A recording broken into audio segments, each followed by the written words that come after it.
ദൈവത്തിന് മഹത്വം. ചിന്തയ്ക്ക് അടുത്ത വേദഭാഗം വെളിപ്പാട് പുസ്തകം 3-ാമത്തെ അധ്യായം 2-ാമത്തെ വാക്യം. ഞാൻ നിൻ്റെ പ്രവൃത്തി എൻ്റെ ദൈവത്തിൻ്റെ സന്നിധിയിൽ പൂർണ്ണത ഉള്ളതായി കണ്ടില്ല. സ്തോത്രം. അപ്പോൾ ഇവിടെ സഭയോടുള്ള ബന്ധത്തിൽ ദൈവം പറയുകയാണ്, നിൻ്റെ പ്രവൃത്തി എൻ്റെ മുൻപാകെ പൂർണ്ണതയുള്ളതായി കണ്ടില്ല. അതൊരു വലിയൊരു കുറ്റം തന്നെയാണ്. അപ്പോൾ നമ്മുടെ പ്രവൃത്തികൾ ദൈവസന്നിധിയിൽ നന്നായിരിക്കണം. അവരെയാണ് നമ്മൾ ആത്മീകരെന്ന് പറയുന്നത്. സ്തോത്രം. അപ്പോൾ നമ്മുടെ പ്രവൃത്തി പൂർണ്ണത ഇല്ല എങ്കിൽ നാം ദൈവസന്നിധിയിൽ കുറ്റക്കാരാണ്.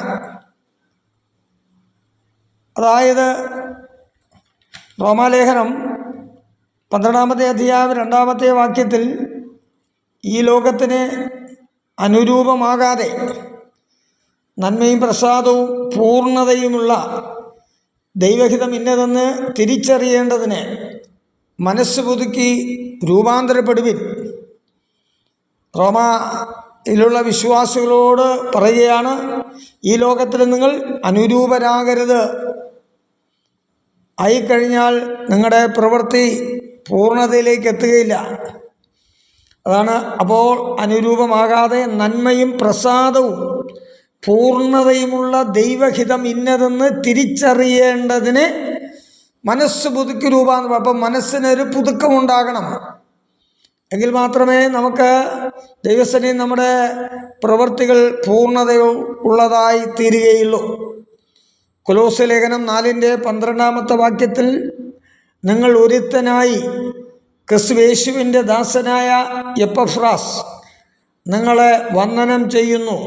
നിങ്ങൾ തികഞ്ഞവരും ദൈവഹിതം സംബന്ധിച്ചൊക്കെയും പൂർണ്ണ നിശ്ചയമുള്ളവരുമായി നിൽക്കേണ്ടതിന് അവൻ പ്രാർത്ഥനയിൽ നിങ്ങൾക്ക് വേണ്ടി എപ്പോഴും പോരാടുന്നു. അപ്പോൾ എപ്പഫ്രാസ് എന്ന് പറയുന്ന ദൈവപുരുഷൻ പറയുകയാണ്, നിങ്ങൾ തികഞ്ഞവരും ദൈവഹിതം സംബന്ധിച്ചൊക്കെ പൂർണ്ണ നിശ്ചയമുള്ളവരായി നിൽക്കുവാൻ ഞാൻ നിങ്ങൾക്ക് വേണ്ടി പ്രാർത്ഥിക്കുന്നു എന്നാണ് മനസ്സിലാകുന്നത്. കണ്ണുനീരിൻ്റെ പ്രവാചകനാകുന്ന ഇരമ്യാവിൻ്റെ പുസ്തകം 48-ാമത്തെ അധ്യായം 10-ാമത്തെ വാക്യം വായിക്കുമ്പോൾ, യഹോവയുടെ പ്രവൃത്തി ഉദാസീനതയോട് ചെയ്യുന്നവൻ ശപിക്കപ്പെട്ടവൻ. അപ്പോൾ യഹോവയുടെ പ്രവൃത്തി, ദൈവത്തിൻ്റെ പ്രവൃത്തി, ദൈവത്തെ ആരാധിക്കുന്നതും പ്രാർത്ഥിക്കുന്നതും വേദപുസ്തകവും വായിക്കുന്നതും ഒക്കെ, നാം ആലയത്തിൽ നടക്കുന്ന ആത്മീയ കൂട്ടായ്മകൾക്ക് പങ്കെടുക്കുന്നതൊക്കെ നാം ഉദാസീനതയോടെ ചെയ്താൽ, പോകണമോ പോകണ്ടയോ, വായിക്കണമോ വായിക്കേണ്ടയോ, പ്രാർത്ഥിക്കണമോ പ്രാർത്ഥിക്കേണ്ടയോ, അപ്പോൾ ഇപ്രകാരമുള്ള യഹോവയുടെ പ്രവൃത്തി ഉദാസീനതയോടെ ചെയ്യുന്ന മനുഷ്യൻ ശപിക്കപ്പെട്ടവൻ. Praise the Lord. അപ്പോൾ ശാപം നമ്മൾ തന്നെ വരുത്തി വയ്ക്കുകയാണ്. കാരണം കൂടാതെ ശാപം നമുക്ക് ഫലിക്കുകയില്ല, അല്ലെങ്കിൽ പറ്റുകയില്ല. അതേ റോമാലേഖനം 12-ാമത്തെ അധ്യായം 11-ാമത്തെ വാക്യത്തിൽ കാണുന്നു, ഉത്സാഹത്തിൽ മടുപ്പില്ലാതെ ആത്മാവിൽ എരിവുള്ളവരായി കർത്താവിനെ സേവിപ്പിൻ. അപ്പോൾ നമ്മൾ എങ്ങനെയാണ് നമ്മുടെ ദൈവത്തെ സേവിക്കേണ്ടത്, ആരാധിക്കേണ്ടത്? അങ്ങനെ ഉത്സാഹത്തിൽ നാം മടുപ്പില്ലാതെ, നമ്മിൽ യാതൊരു കുറവും കാണാതെ നമ്മൾ പൂർണ്ണതയുള്ളവരായി ഉത്സാഹത്തിൽ മടുപ്പില്ലാതെ ആത്മാവിൽ എരിവുള്ളവരായി കർത്താവിനെ സേവിപ്പിൻ. ആത്മാവിലൊരു എരിവുണ്ടായിരിക്കണം. ഹല്ലേലൂയ. അപ്പോൾ ആത്മീകമായ കാര്യാദികൾ നമുക്ക് ഒരു എരിവ് നമ്മുടെ ജീവിതത്തിൽ ഉണ്ടായിരിക്കണം. യോനയുടെ പുസ്തകം 1-ാമത്തെ അധ്യായം 3-ാമത്തെ വാക്യം വായിക്കുമ്പോൾ, എന്നാൽ യോന യഹോവയുടെ സന്നിധിയിൽ നിന്ന് തർശീസിലേക്ക് ഓടിപ്പോകേണ്ടതിന് പുറപ്പെട്ട് യാഫോവിലേക്ക് ചെന്ന് തർശീസിലേക്ക് പോകുന്ന ഒരു കപ്പൽ കണ്ട് കൂലി കൊടുത്ത് യഹോവയുടെ സന്നിധിയിൽ നിന്ന് അവരോട് കൂടെ തർശീസിലേക്ക് പോയി കളയുവാൻ അതിൽ കയറി. അപ്പോൾ നോക്കിയേ, ദൈവം എന്താണ് പറഞ്ഞത്? ദൈവം നിനവെ എന്ന പട്ടണത്തിൽ ചെന്ന് പ്രസംഗിക്കുവാനായിട്ട് യോനയോട് പറഞ്ഞു, അവർക്ക് വിരോധമായി പ്രസംഗിക്കുക, അവിടെ പാപങ്ങൾ എൻ്റെ അടുക്കിലേക്ക് വന്നെത്തിയിരിക്കുന്നു, പോകാൻ പറഞ്ഞപ്പോൾ ആ യോന എന്താണ് ചെയ്തത്? നിനവയിലേക്ക് പോകാതെ നേരെ തർസീസിലേക്ക് പോകുന്ന ഒരു കപ്പൽ കണ്ട് അതിൽ കയറി പോകുവാനായിടയായി. യോനായുടെ പ്രവൃത്തി ദൈവസേനയിൽ പൂർണ്ണതയുള്ളതായി ദൈവം കണ്ടില്ല. അതിൻ്റേതായ പ്രയാസവും ദുഃഖവും വേദനയും കണ്ണുനീരും നിലവിളിയും ആ യോനയുടെ ജീവിതത്തിൽ പ്രവേശിക്കുവാനായിടയായി തീർന്നു എന്ന് നമുക്ക് മനസ്സിലാകുന്നുണ്ട്. അവൻ സ്വമേധയായി വരുത്തിവെച്ച വിന തന്നെയാണ് കർത്താവേ. അങ്ങനെയാണ് വചനം പറയുന്നത്, നിങ്ങളുടെ പാപം നിമിത്തം നിങ്ങളുടെ നന്മകൾക്ക് മുടക്കം വന്നിരിക്കുന്നു.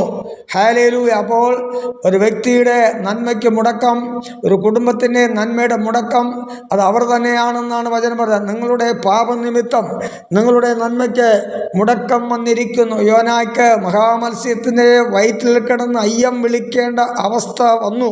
കാരണം അത് അവൻ്റെ പാപം തന്നെയാണ്. അവൻ്റെ പ്രവൃത്തി ദൈവസന്നിധിയിൽ ദൈവം പൂർണ്ണതയുള്ളതായി കണ്ടില്ല.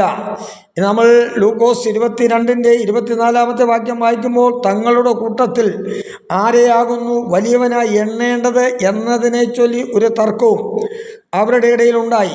ശിഷ്യന്മാരുടെ ഇടയിൽ ഉണ്ടായ ഈ പ്രശ്നം, ഹല്ലേലൂയ, ആമേ, ദൈവമക്കളെ, അത് ശിഷ്യന്മാരുടെ പ്രവൃത്തിയെ യേശുക്രിസ്തു നോക്കിയപ്പോൾ അത് പൂർണ്ണതയുള്ളതായി കണ്ടില്ല. കാരണം തങ്ങളുടെ കൂട്ടത്തിൽ ആരെയാകുന്നു വലിയവനായി എണ്ണേണ്ടത് എന്നതിനെ ചൊല്ലി ഒരു തർക്കം അവരുടെ ഇടയിൽ ഉണ്ടായി.